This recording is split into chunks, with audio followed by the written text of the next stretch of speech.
Exercise 2.2 ಅಲ್ಲಿ third main verify whether the following are zero of the polynomial. ನಾವು verify ಮಾಡಿ ನೋಡಬೇಕು ಕೊನೆ ಆನ್ಸರ್ ಝೀರೋ ಬರುತ್ತೋ ಇಲ್ವೋ ಅಂತ. ಸೊ ಅವ್ನು ಫಸ್ಟ್ ಅದರಲ್ಲಿ ಸಬ್ ಕ್ವೆಶನ್ ಕೊಟ್ಟಿರೋದು P of X equals 3x+1.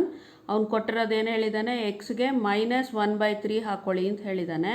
ಶುರು ಮಾಡೋಣ ಆನ್ಸರು. ಎಕ್ಸ್ ಜಾಗದಲ್ಲಿ -1/3 ಹಾಕ್ಕೊಂಡೆ, +1, 3 1s 3 1s ಹೋಗುತ್ತೆ. ಸೊ ಆವಾಗ ಆನ್ಸರ್ -1 +1 ಬರುತ್ತೆ. So answer is 0. ಆನ್ಸರ್ 0 ಬಂದಿದ ತಕ್ಷಣ ನಾವೇನಂತ ಕೇಳಬೇಕು, ಅವನು ಹೇಳಿದ್ದಾನೆ ವೆರಿಫೈ ಮಾಡಿ ಅಂತ.